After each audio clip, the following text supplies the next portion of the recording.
And welcome to the Comic Corner, your home for comic book news, reviews, and interviews. My name is Damon. I am your host, and we got a big, packed show on what was a crazy, wild, thick stack of a new comic book day. So we have a whole squad here, starting out with AF.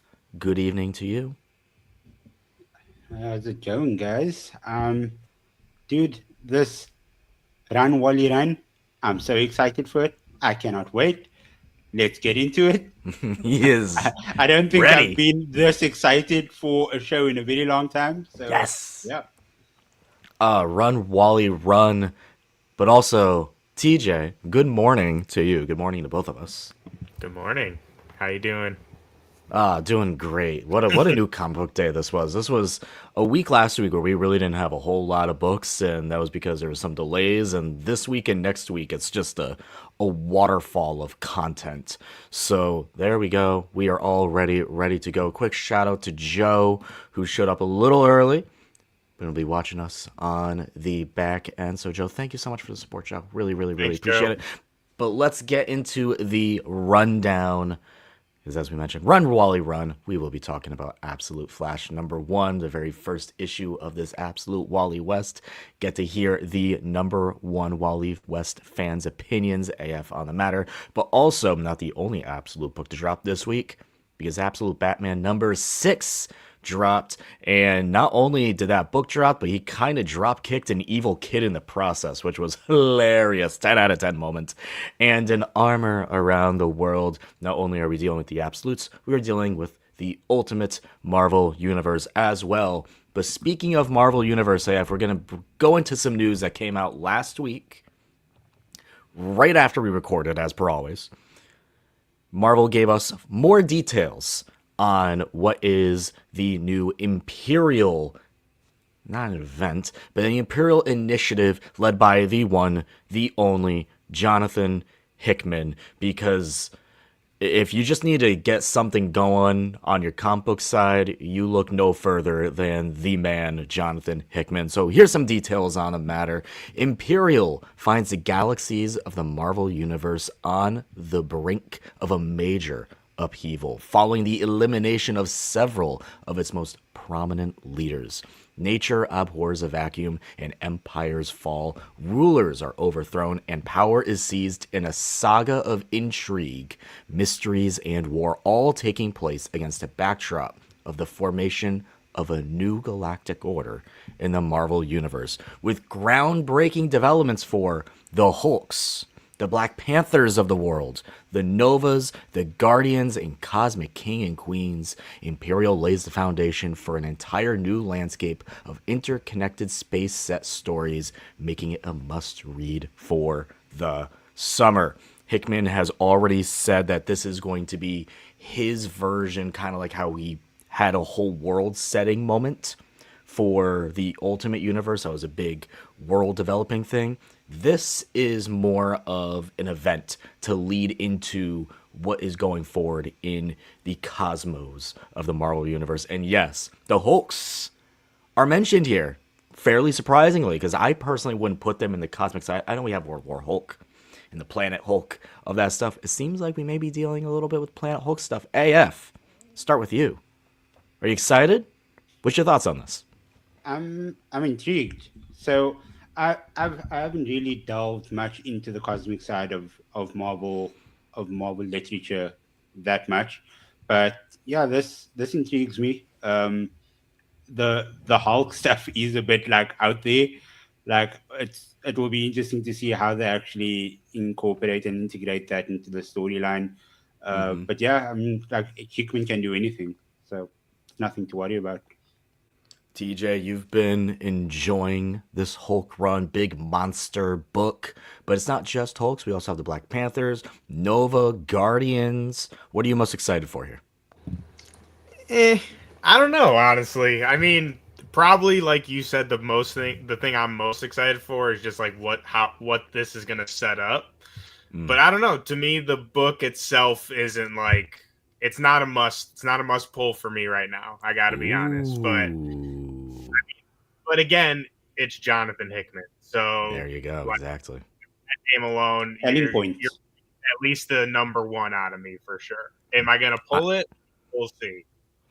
Yeah, I'm very interested in this. And hey, shout out Brandon Moore for popping in. Thank you for coming in. I am very interested in this brand new kind of look at the cosmic universe. Hickman never misses.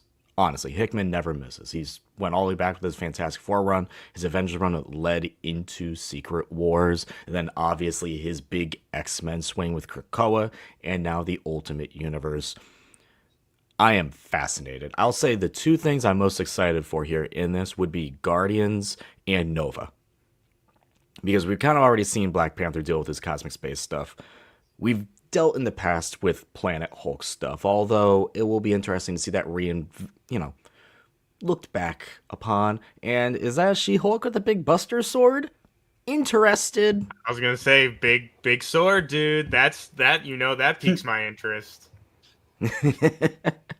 Good morning to everyone popping into the live chat. We just started. Big news that came out over the last 7 days is Jonathan Hickman introducing a brand new side of Marvel's cosmic universe with a new summer event called Imperial. That is the big news of the week. I'm excited for it. AF's excited for it. TJ, strangely enough, I'm on the fence. There you go. Yes. There you go. Just include Thor in it and TJ. Yeah, I'm coming with the hot He's pulling it takes immedially. today. I'm coming with the hot takes, y'all. I'm not even gonna spoil my thoughts on one of the books today, but it'll be a good convo. Oh man, he has hot takes, ladies and gentlemen. Don't you worry about that. But I won't make AF wait any longer. I won't make him wait any longer because we're gonna run to the finish line here. We're gonna go full speed ahead. This is Absolute Flash #1, written by Jeff Lemire, artist Nick Robles, colorist Adriano Lucas, and letterer Tom Napolitano. This is our absolute Wally West. We, all three of us, have been digging this absolute universe from DC. It is a chaotic evil. It feels like things are just like happening at a full breakneck pace. AF, you were very excited for this book the second it was announced. And then when you found out even so that it was Wally West is going to be the absolute Flash, not Barry Allen. Not Barry Allen. Wally West. You were very excited. Did this book live up to your expectation? 100%, 110%, if I can even go that high. Yeah, it's everything that I thought it would be. It's sort of a traumatic take on Wally West, which is something that I'm not normally interested in or really that happy with. But just the way that this dialogue and everything was crafted for this issue, there's a lot of time jumps going back to 2 days before and then 1 year later, and all of these different points in time. And there's a lot of world building in here. There's a massive amount of world building done for a single issue. And I think Jeff Lemire just sets the pace for what he's going to end up doing in future runs. And I've seen on Blue Sky and on Twitter and all these places that people weren't happy with the pacing of the book.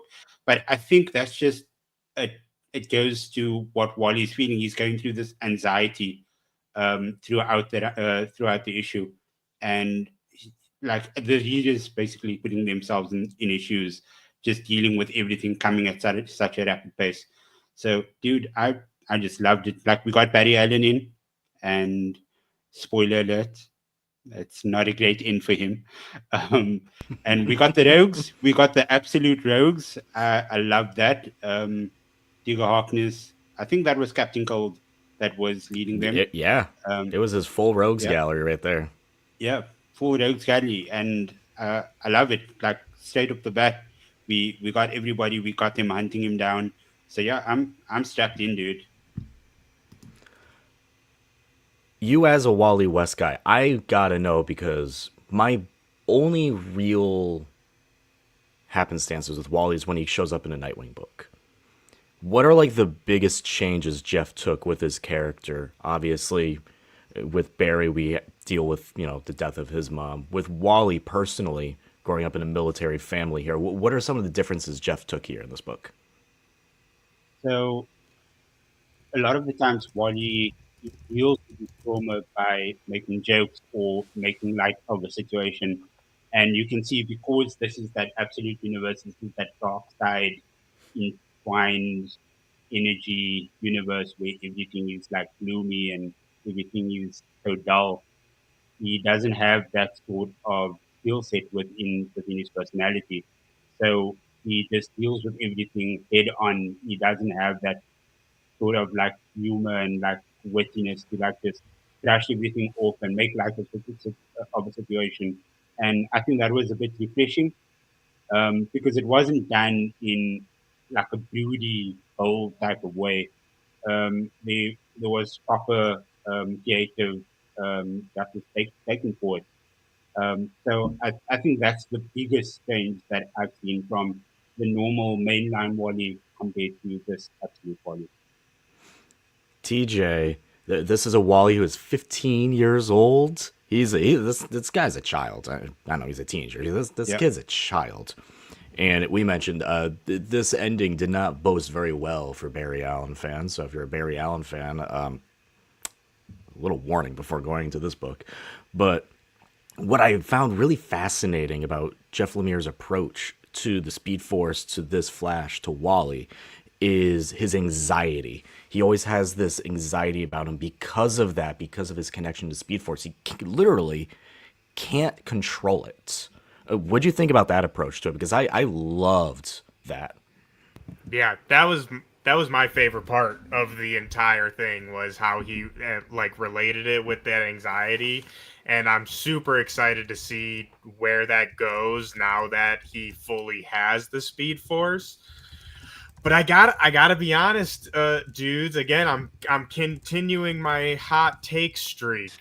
This issue didn't wow me. I really liked it. I really enjoyed the setup and AF. Like I totally agree with everything you're saying. I think it sets us up really great. But I don't know. Maybe I just had a little of an expectation from like Absolute Batman, Wonder Woman, and Superman. I feel like kind of started off very like what's the word I'm looking for? Like action or what I don't know. This one, like I said, just felt a little slower to me and I didn't get like, oh wow, right? But I still really enjoyed the issue. I'm a big Flash fan myself, so I'm excited to see where it goes. And like I said, I totally agree with what you're saying, AF. The nuance of the pacing wasn't lost on me. I guess I was just expecting maybe just a little extra punch at the end to get me to issue 2. But I'm fully invested in this absolute line, so I don't think there was anything they could do to make me not pick up this title. So I'm excited for it.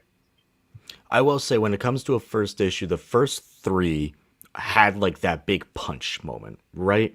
This one, Exactly. I feel like the big punch moment was probably the Barry moment Yeah. to show like this is the Yeah. big kind of twist on this story, and we're almost taking Barry's story and we're putting it in Wally's life a bit, and you throw a little bit of more of that chaotic energy that we were talking about earlier.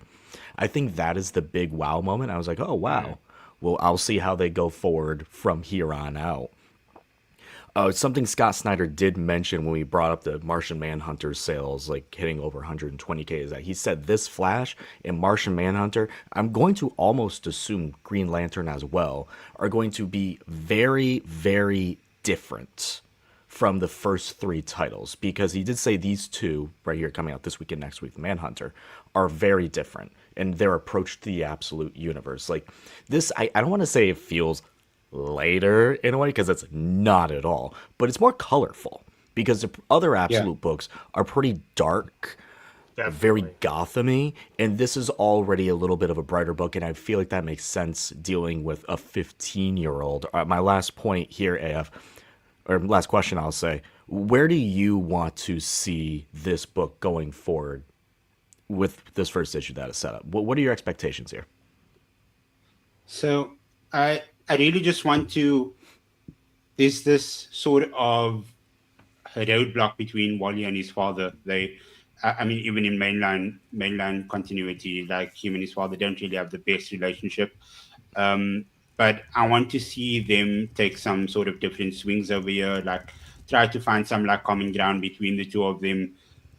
For some reason, I feel like the father's going to end up blaming Wally for everything that's happened to Barry, and um, I I really don't want them to go down that road.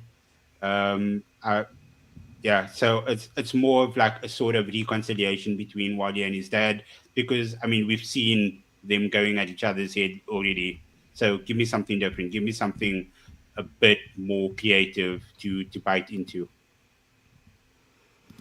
Good question here in the chat. I always like good questions from Bex. Which version of this Flash does this follow? Because for anyone who doesn't know, this is the absolute universe. And what this absolute universe is a few months ago, I'd say about 7 months ago, we had a big event in DC where Darkseid, the big evil entity that is Darkseid, died.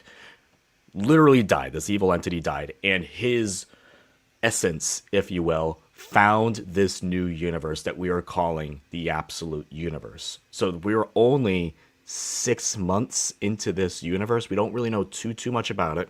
We've had an absolute Batman, which is a Batman of the working class. And we'll get into him next. We have an absolute Wonder Woman who, instead of growing up in paradise, she grew up in hell. And an absolute Superman, which is a book I've really been loving, who actually grew up on Krypton his whole life when he was 10 years oldish, and then he saw it go boom. So this is like its own brand new universe with its own twist. It's just, instead of how DC describes the main continuity of DC Comics having like that Superman energy, there's always like an essence of goodness in the world. This universe has an essence of dark side energy where it's just evil and chaotic. So now we are being introduced here to absolute Wally West. I'm looking forward to keeping up with this book. I've been keeping up with all the absolute books, all the ultimate books. These are the things really keep me going in comics. And speaking of absolute Batman, as we mentioned, this is an absolute Batman who is of the working class, who grew up with no money.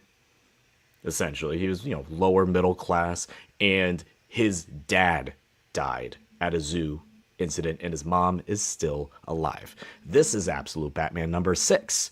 This is written by Scott Snyder, artist Nick Dragotta, colorist Frank Martin, and letterer Clayton Cowles. This is the finale of the first 6-issue opening arc of Absolute Batman, and dare I say, TJ, it is a drop-kicking good time. Can we just give Scott Snyder a standing ovation right now? This issue was amazing. This was easily the best of the 6, I think. I mean, there was some really great issues across these 6, but I mean, man, did they stick the landing for this first arc. This book is so good. So the chaos that's been going on in this book is the Black Mask, which, if you're a movie fan, you may remember from the Harley Quinn and the Birds of Prey movie. This absolute version of the Black Mask is a terrible person who has a lot of money and is just, again, trying to create chaos and havoc on Gotham by giving everyone these masks that give them targets to go out and kill for lots and lots and lots of money. He originally offered it to Bruce. Bruce, quote unquote, accepted the deal, took the $200 million that he was given and burned it into a giant bat signal. And thus, the Black Mask is like, fine, I'm going to give that same deal to Gotham and show you that these people are not worth fighting for.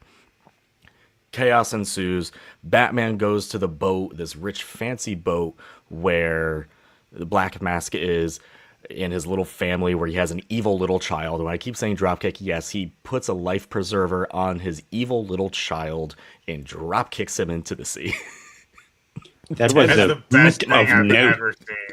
That was such a huge boot. This is a big boy, Bruce. I was It's a laughing delight. so hard. Hoot and holler time, as we like to say here on the It Comic was a Corner. and a holler. The scary moment, I was wondering if they were going to do it. I was wondering if Scott was actually going to do it. Martha Wayne's life is kind of up in the air at one point, and I'm sitting back and I'm like, are we doing this? Are we seeing the pearls fly? The answer is no. Spoilers. The answer is no. We do not get that far because once when the people of Gotham are about to pull the trigger, quite literally, they are well, the money, like the reward for essentially killing Martha Wayne, is taken away. So he's like, there's no point to this if there's no money involved, and everyone puts down the weapons. The big reveal at the end of this, so Black Mask is defeated, and the big reveal at the end of this AF is this creepy, lurking Joker with the babies around him. Weird. Just creepy. Was that Joker? Yeah, I'm pretty I sure wasn't it was sure. Joker. I just thought it was some freaky, weird dude. Because remember, I think it was at the end of the first issue that Yeah, that they cliffhanger little with tease. with the Joker is like this like really rich person. So yeah, I think that was just a follow up Yeah. to that. Literally cliffhanger looked in the like first issue. a suit of like a suit of babies. I don't even want to go any further than that. Just go look at it. Google it. It's odd. Yeah, it is. It is odd, but fascinating. Like creepy odd type of thing, but fascinating. And we get So- the tease of Bane at the end. Yes, and Bane's coming back. Oh. So we already see this big boy Bruce, who is big boy, huge, yoked, Yeah. bigger than yoked. He is the yokiest of yoked. How big is Bane gonna be, or are we gonna go comedically small? I was just gonna say, what if Bane's like super tiny? Like he's like really quick. That would or be something. so I don't funny. know. Yeah, That would I be don't know. so funny. Snyder's gonna come up with something cool, man. Yeah. So, question, Damon, you're more in tune on the news than I am. I saw in the issue. So the next arc is gonna be Freeze. I you see saw that? an upcoming arc. Yeah. We are going to have like a terrifying Skinwalker Which- version of Freeze. Yes. I am so excited to see Freeze, Oh. but that's why I was confused because they were teasing Bane, but then it looked like the Freeze was like the next arc. So, I mean, maybe I'm just thinking too much. Maybe they're into it, tag but- teaming. You never know. Batman villains. He's got a lot of them. We got a lot to sort through. Honestly, though, I would really enjoy. I mean, I'm not telling Scott Snyder how to do his job. He's doing fantastic. But I personally, I think I would really enjoy if we kind of stuck with like a one villain per arc. So, like the first 6 Black Mask. Then we get like, 3, 4, maybe 6 strictly Mr. Freeze. And like kind of go down the line that way. I think that would be cool. No, absolutely. One thing I enjoyed about this issue, and like we spoke about it, I think it was after issue 2 when he was busy playing poker with him. Like his closest friends are his greatest adversaries and his greatest enemies in the main continuity. But in this absolute universe, they are all his best friends. They grew up with him. He had sleepovers with him the night before they went to the zoo. So that's Oswald Cobblepot and Killer Croc and Selena Kyle and Edward Nigma. They are all his closest friends. And he actually reveals his identity to Killer Croc. He's the first person, I think. He's the he first tells about person it. amongst his friends. Yeah. Yes. Yeah. The Bat Yeah, Family. So that becomes the new Bat Family. Is his Rogues Exactly. Gallery becomes this Exactly. incredible twist. Amazing. I would love that. Genius. I would love that. Moving on to Marvel's Ultimate Universe, what we've been saying about like the Ultimate and the Absolute universes, and I think that's a great example of it, where Batman's Rogues Gallery becomes his closest allies, his Bat Family, if you will, is it takes the familiar of what you know from, movies, comics, and all that stuff, like what you know of the lore of these characters, and it puts a big twist on it. Ultimate X-Men is wildly its own thing. This is written by Peach Momoko, art from Peach Momoko, and letterer Travis Lanham. And what we've been enjoying about Ultimate X-Men, TJ, is how much of its own thing it is.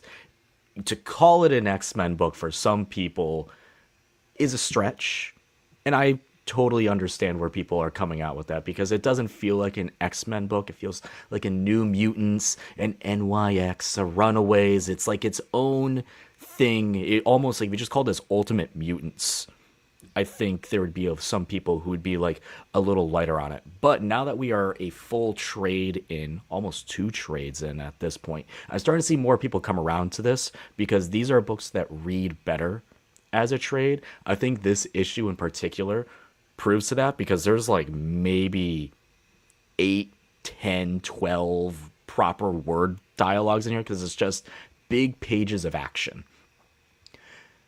And it's gorgeous. It is gorgeous, gorgeous action. It does a twist at the end that I don't love because it's a trope. They do the standard and it was all a dream type of thing by the end, but it at the very least shows what's going on with Shadow King and Hisako, who is Armor. TJ, what'd you think about this issue? First of all, I just had to go look at what the twist was you were talking about because I was like, wait, what? Did I miss that? And I did. So, I mean, like you said it yourself, action, baby, action. I loved this issue. I've been loving the series throughout this entire run, but I love a good action scene, and I mean, we talk exhaustingly about how great Peach Momoko's art is. So to see her get the opportunity just to get massive splash pages with these characters that we've been following for 13 issues, it just was like it was a hoot and holler moment, man. I was hooting and hollering. I thought it was great. And again, I love this book. It does not feel like it's in the Ultimate Universe at all, which is kind of something I love about it. But which also makes me just so much more interested in continuing to follow it because I'm just so fascinated at like how do they fit into the maker's plans? Like what's going like there's nothing is by accident here, right? Like we learn in Ultimate Wolverine that they purposely killed like every mutant in the European Republic or whatever they call it in this universe. So why are they just cool with all these mutants in Japan? Like, how does this all fit together? I think that just like makes my mind twirl with possibilities.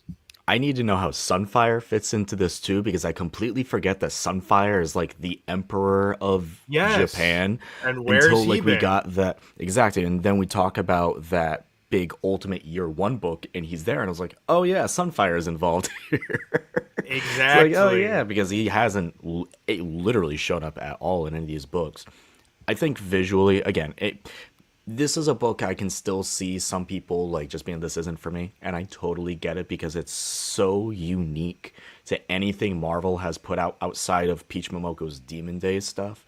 And if you really love traditional Japanese watercolor art, just pick up those books, those Demon Days books, just for the art alone, because they are stunning, they are gorgeous. This book is stunning and gorgeous. A really cool moment before we move on to the next book. Psylocke in this universe, quite on, she kind of says like Oni power go and turns into like almost like a more eviler version. I was like, that's a very magic moment from Psylocke, but I'm okay with it because this is cool. And I just really, really dig the vibe of this book. I'm curious to see where it goes because we have so many factions of like X groups.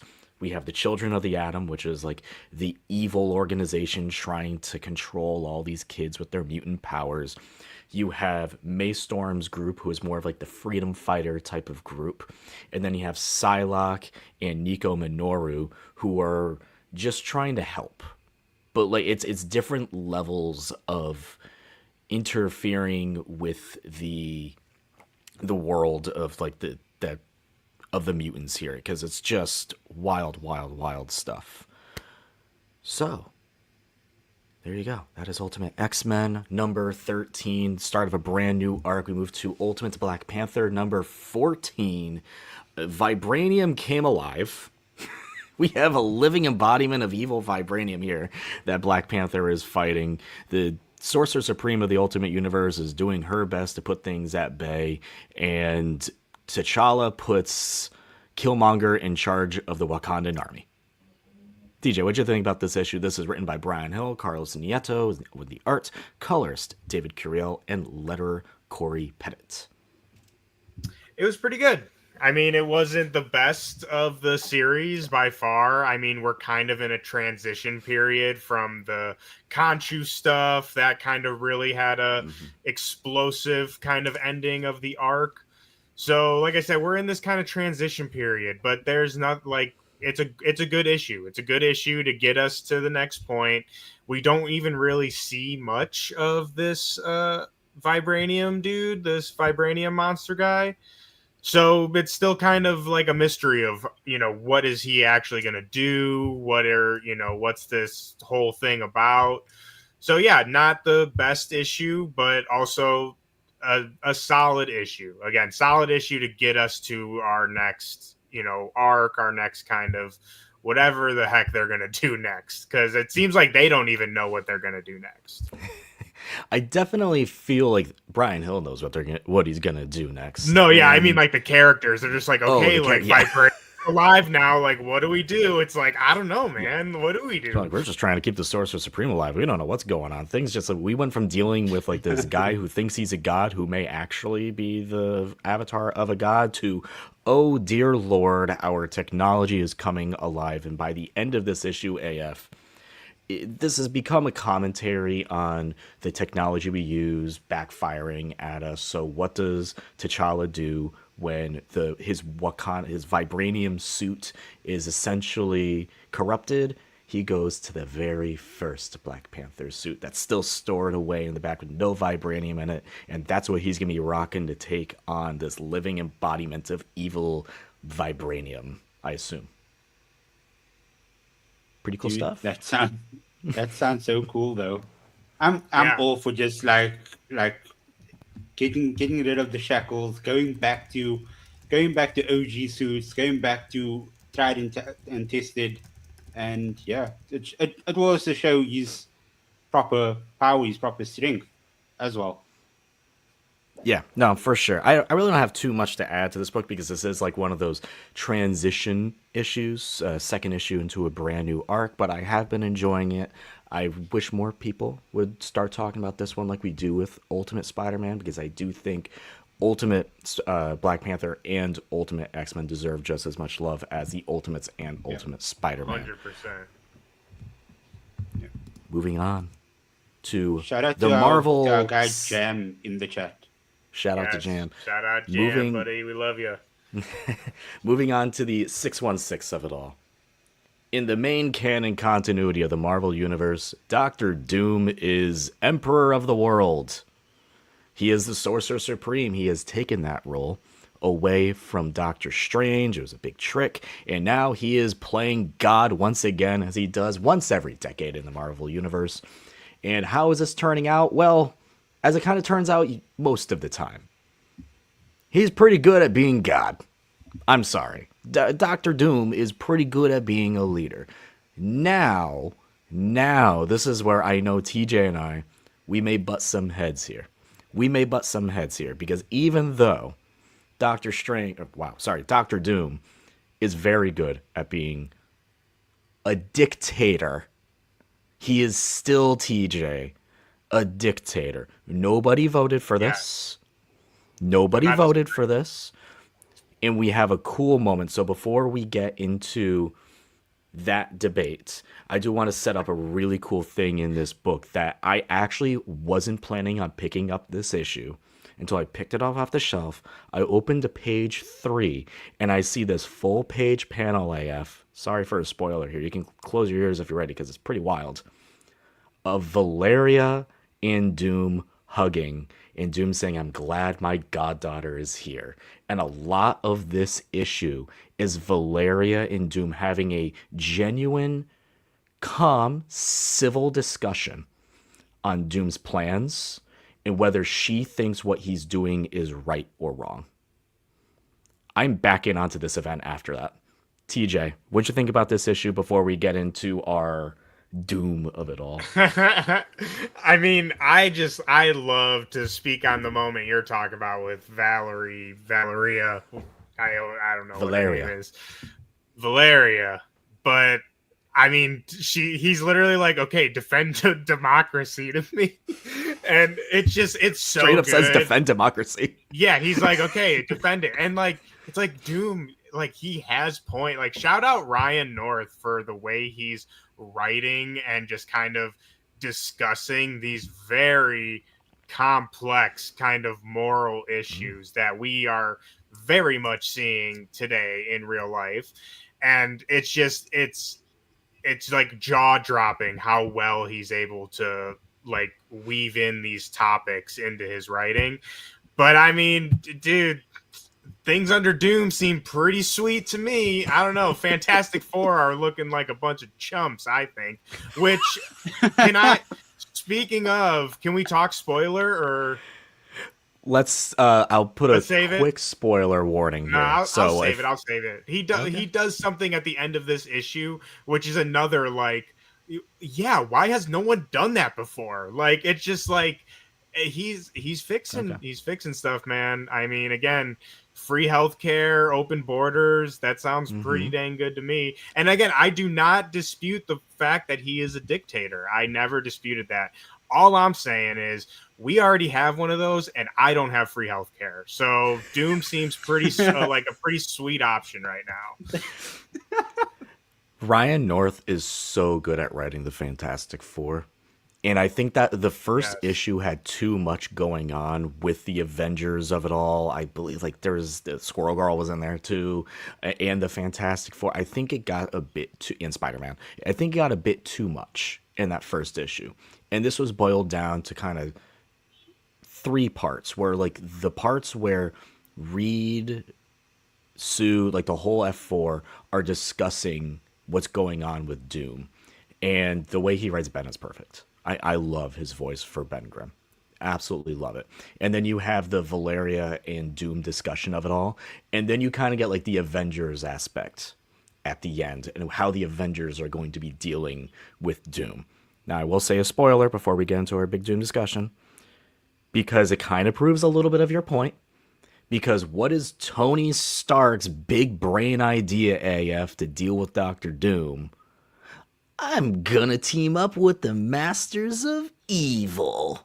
Oh, wow. Again, proving Doom's point. Peak Tony Stark idea. Said, how dare they give people healthcare? We can't do that. Which also, when you said Ben about the thing and how Ryan North writes him, I also want to shout out Travis Lanham for the lettering, because the lettering for Ben Grimm is also different, and it just adds to the way Ryan North writes his dialogue. So I just wanted to shout that out real quick. We love our letterers here. Okay, TJ, defend your point. Why are you team Dr. Doom here? Okay, well, we obviously know that there's some, like, which, I don't know, this issue kind of also proves that point. Like, there's some bigger scheme going on here, right? But like he says, judge him by his actions, right? And right now, his actions have been, let's go down the list. Killed a bunch of Nazis, brought world peace, ended, like, basically all economic struggle across the world, open borders, free health care. I mean, that's a pretty good first couple days. And I mean, what bad thing has he done? I mean, what bad thing has he done? He killed Zemo. He did it without being voted in. There was no democracy. But the Avengers and the Fantastic Four and all these people that have all these superpowers have been doing nothing. He declared himself king of the world. Okay, yeah, that's not necessarily cool, but again, Tony Stark, he's got a bunch of money, right? Why does he not give people free healthcare? Again, it's like there's so many issues that the Avengers and all these other heroes could be solving, but they're too busy punching aliens to think about the little guy on the ground. We fight for the little guy, Damon. Come on now. Not everyone is fortunate enough to live in Avengers Tower and to, live in, next to the Baxter Building and be protected by Fantastic Four, the Avengers, or Spider-Man. There's people out there that don't got no heroes. Doom stands for all. You just got a point. Like, Thank you, Like AF. what like if I'm thinking about comics over the years, every single time Avengers get into a fight, the city gets leveled, buildings get smashed, people Yeah. die because buildings fall on them. That's what happens. Can I Sorry. have? All right, I have one point to make, and I may be throwing Okay. something back in TJ's face. Because what's a saying you always have, sir? Never trust a Reed Richards. And you think I should always trust a Doctor Doom? I would definitely trust a Doom over a Reed Richards any day of the week. Oh wow, that he That is wasn't a joking when he take. said hot takes. Dude, Wow. at least Doom is straightforward. He does terrible things, but he will tell you to your face exactly what he's doing. Reed is sneaky. He is you can never trust him. That's what I'm saying. You obviously can't trust Doom because he'll do bad things, but he's not going to lie to you about it. Reed is going to cover that up and he is going to stab you in the back later. And AF, this come is on. why I find this to be very interesting because there are people in the Marvel Universe who feel the way that TJ does. And there's actually a whole page, if you've been watching Daredevil and you've been seeing like the BB reports of it all, there's essentially like a whole Yeah. page just like that where you're getting like the ground level thoughts of people living in, in the United States or all over the world and what they think the whole Doom scenario is. So I'm back in on this event. I'll say that much. I'm back in. Heck, Let's you guys just go. pulled me into it now. I'm Let's go. I'm I just AF, need you're actually more up. stuff curious. like I just this. want to. I just need more stuff like this where it is like I can have a whole 9-issue run of just Valeria and Doom having a conversation with each other. Because that was the thing that sold me on this issue. Honestly, it had nothing to do with the Avengers, nothing to do with the Masters of Evil coming in. I know Dormammu's coming into play later. I need that actual discussion. More of that going forward because that was great. Hats off to Ryan North there. Back to DC, main continuity. This is Green Lantern Corps #2, written by Jeremy Adams, Morgan Hampton. Shout out TJ, we have an interview up with Jeremy Adams where we talk about all of his DC ongoings. Penciler, Fernando Pasaran. Inker, Auclair Albert. Colorist, Arif Prianto. And letterer, Dave Sharp. AF. What's going on in this book? Yeah, so it picks up where we left off in at the end of the first issue. Hawkwoman Cheryl, she enters the story. There's a lot of um, I don't know how to put it, sexual tension moments between John Stewart Spicy. and Hawkwoman, which I'm never opposed to because I think they have amazing chemistry. They always had.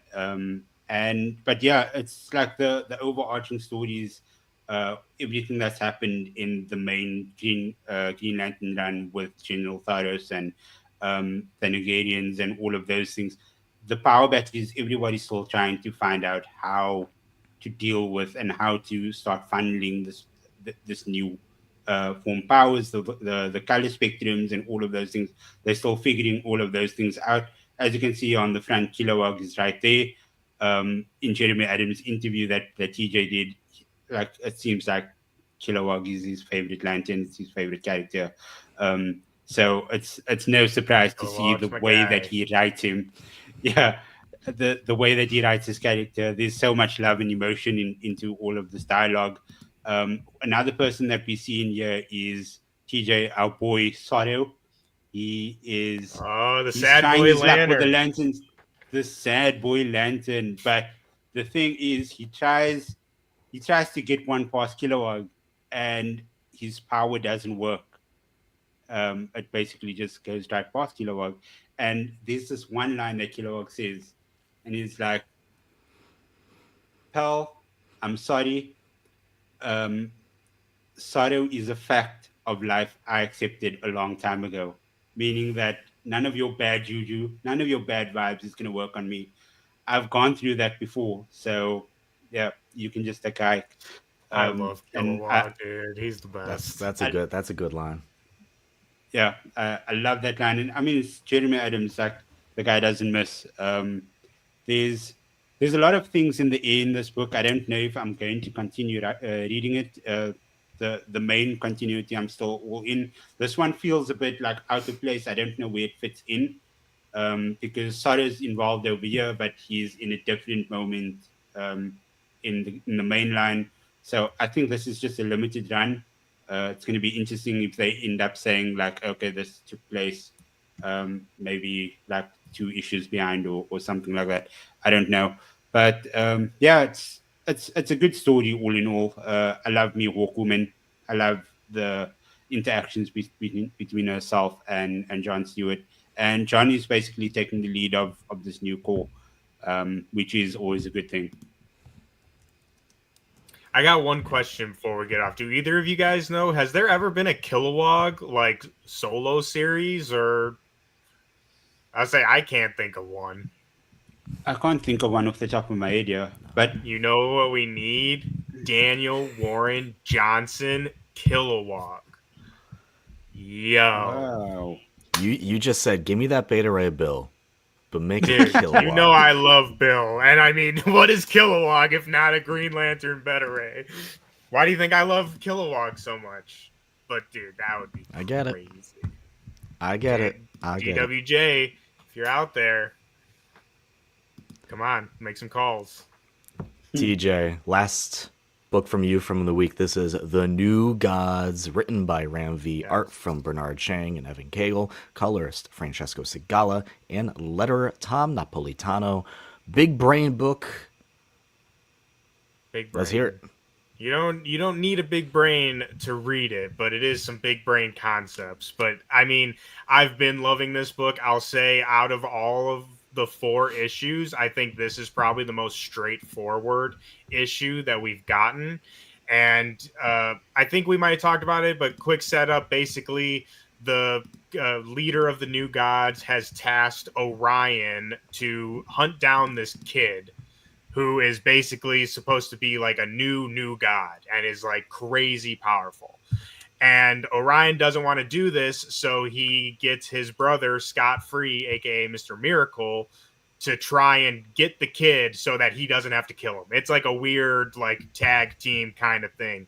But that all kind of comes to a head in this issue. So his Mr. Miracle's 9 days are up. Orion shows up and he's like, I knew I shouldn't have trusted you to do this. And a big old fight breaks out, and it is awesome. And there's also still a lot of kind of lore world building going on in the background with, you know, what the source is and like what the source is doing to this kid. Why is he so powerful? So I mean, it's great. If y'all out there are into like the more mythology sci-fi kind of aspect of comics, this is something that you will really, really enjoy. And I'll also say you do not have to have read Kirby's Fourth World in order to enjoy this. Obviously, give you more context, but you don't need it to enjoy it. You just jump into it on its own. And it does help when you have TJ, who is on social media, and you have any questions about this stuff, because this stuff is pretty heady. And, you know, Orion and all these characters are not like common DC characters that, like, you know, the everyday folk would know. Yeah. So it can be a lot. I'm not going to lie. Like, you know, when I read that first issue, I think I went to you immediately and I was like, well, that was cool. I really don't understand what I just read, but that was cool. Yeah. Well, and there's also a certain aspect, which I say a lot, which a lot of people will probably push back on me against for some weird reason. But I'm also a big proponent of like, just go with the flow. Like, yeah, I don't know what all of this means, but like, I'm just going to ride along with it. And to me, 9 times out of 10, you'll usually find the answers that you're looking for. So I just want to like, don't let that deter you. If this looks interesting to you, just pick it up and just ride with it. You won't know with everything that's going on, but you don't need to enjoy it. 2 books I wanted to bring up real quick, but I forgot to make slides for them, but at least I have this. This is Nightwing number... God, what number are we on? Number 124 from Dan Waters, Dexter Soy, Veronica Gandini on colors, and letter Wes Abbott. I'm just going to bring this up very quickly. This book's been great. For a follow up to Tom Taylor, that is very, very challenging to do because that run is going to be looked upon as one of the best Nightwing runs in recent memory. It already is looked upon as that, and this is a much different take, more of a different vibe, right? It's more of a different vibe, same world, and it doesn't feel like Dan is rewriting anything that Tom put down, but he's dealing with those issues in a different way. So essentially what's been going on as Dick Grayson was helping out Bloodhaven, a lot of the smaller, like the actual gangs, like the kids who get put into these gangs, were being hurt by it. And if you know Dick Grayson, he wants to help everyone, even the kids who shouldn't be in those positions, and try to get them out of it. So he's literally taking in these very young members who've been thrown into these mafias, essentially not by choice, and trying to help them out. But you kind of have like those, gang mafia moments within this place where they just want to kill each other. So in this issue, the big twist at the end here is that one of the kids is really looking up to Nightwing, and he's like a part of like the Teddy gang, and he helps Nightwing out at the very end of the issue, and he starts calling him boss, and he's wearing the Nightwing symbol. Now, my little goody two-shoes brain was like, "Aw, he has a little sidekick," until it hit me that's like, oh no, they're looking at him as a new mafia boss. Oops. That'd be cool. So that's kind of what's going on in Nightwing. Really been enjoying that run. And another book I've really been enjoying as well is Magik. Going to get on this very, very quickly.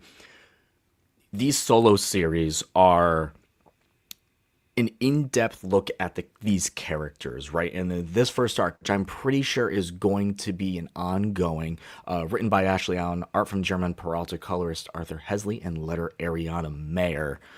The art in here from German Peralta, by the way, top class, like 10 out of 10 art. I love the way he draws Ileana. And I know a lot of people like J. Scott Campbell art. It's much better than what the cover is. It is much better than what the cover is. I love the way he draws this character. Ashley is taking a look at this character and being like, what is she without this part of her? What is Ileana without the Dark Child? What is Ileana with the Dark Child? That is his first arc. Her villain is essentially a villain who has a similar story where he was a young kid taken by witches, forced to do something, created this horrible part of him, and it's like a more twisted mirror of what happened to Ileana. And that's where kind of my only true critique about this, I think like the dialogue can be improved. But that's something that can be improved over time, especially in an ongoing. I do really enjoy the in-depth look of this character. I've really fallen in love with this character, as you all three know. Like, I've really fallen in love with this character. And I'm excited that she has an ongoing. I think it's super fun. I'm looking forward to more. That was Magik number 3. Back to our regular scheduled programming. Let's talk about next week's polls. Let's talk about next week's polls real quick. Number 1, right at the top. Absolute Martian Manhunter, number 1. Without a doubt. I think that's going to be everyone's most anticipated book of the week, if not for Ultimate Spider-Man, number 15, because Ultimate Spider-Man is one of the best books on the shelf right now, if not the best book on the shelf. Ultimate Wolverine, I'm fascinated to see how we are really, truly going to push forward with that story, because the first 2 issues, proper setup. I need to see where we're going in Ultimate Wolverine. Hello Darkness, back from Boom Studios. And you may be saying, Damon, what the heck is Doom's Division? What is Doom's Division? Well, if you remember Tiger Division, it's an offshoot of that. Tiger Division is almost an offshoot of itself of Agents of Atlas. Yes, that Agents of Atlas that has Luna Snow, that has Wave, that has Arrow, and they will be making an appearance in this series. So I'm looking forward to that because I love my new Agents of Atlas, and I need to see more of them. And of course, also Absolute Wonder Woman number 6. Double Absolute, double Ultimate. AF. What you got? Yeah, I'll probably like obviously I won't get it next week. I'll probably get it the week after. But Absolute Martian Manhunter #1, Absolute Wonder Woman #6, Flash 19, Green Arrow 22, Justice League Unlimited #5, and Superman 24 is my pull list. TJ, what is on your list for next week? I mean, I got pretty much the same as you, as always, but a couple you don't have. I have the Incredible Hulk #23, which everybody knows that I absolutely love, and Uncanny X-Men #12. But I just really quickly, I do want to highlight Absolute Martian Manhunter once again, just because, like, that, I am so excited for that book. I think it sounds like, for anyone out there who doesn't know, this new version of Martian Manhunter is like an alien consciousness. It's not even like a actual alien. The only reason it calls itself a Martian is because that's the closest word he could find in John Jones, the dude's brain, to like explain what it is. And like that sounds so cool. The art is amazing. I mean, I really urge people to check it out. I think it's gonna be awesome. I think this will be the ultimate X-Men of the Absolute lineup. I think it's going to be so I can agree with that for far sure. removed from the original concept of the Martian Manhunter that a lot of people may be put off by it. But if you're along for the ride and you're riding with this wave, I think you're really going to love it. Yeah, I am so sold. And it's Denise Camp. I mean, his work on Yes. Ultimates is more than fantastic. Like, I can't even think of words to describe how great his writing is on that book. So that, along with just this insane concept, I am all in on it. I am, no pun intended, I'm all in. I think it's going to be so good. But sorry, I had to nerd out about that for a quick second. I'm still very excited also. That one's on my list, but also Ultimate Wolverine, just because the idea that is Ultimate Another Wolverine, one of my favorites. where it's you have Logan, you have Wolverine, but he's taken in by the Russians to be their Winter Soldier. He's taken in by an evil Colossus, by an evil Magik, Ilyana Rasputin, and I'm not even going to say an evil Omega Red, but he's just Omega Red. Like, you just have like three kind of like evil Russians controlling this Winter Soldier that is Wolverine. And who are they gonna sick him on next week? Do you think he's going to talk in this issue? No, I hope he never talks. I was going to say, do you want him? I don't. Like you said, I kind of hope he never says a word. Yeah, so far, as we mentioned, through the first 2 issues of Ultimate Wolverine, he hasn't said anything. It's been great. Yeah. Yeah, been honestly, I think it works for the book though. Like we're focused on the action and like the brutality of him, because I mean that's what he is, at least right now. I don't know, I just feel like at this point it's like no matter what his first words are, it's gonna like ruin the mystery, you know? Yeah, unless it's his first words, Gene. His first words is like, "Hey guys." Gene. That's it. I'm All gonna right. drop the book right then and there. That'll do it. You're going to drop that book just like Batman dropped that evil little kid this week. Straight drop kicked him straight into the ocean. You should have posted that Oh my panel. God. You should have put it up here. I kind of wanted to. But it's one of those where it's like it's so new. I want people to see it in person for the no first time. spoilers here. No visual spoilers. All right, that'll do it for this issue of the Comic Corner. We will be back next week at a certain time. I have to figure out my schedule. We'll offline it. But we'll be back next week as per always. As always, everyone, please make sure you go support your local comic shops. Go to comicshoplocator.com to find the store closest to you. Everyone in there is in there to make sure that you have a good time. And they're always there to help. So go find one. Go get some books. And until next time.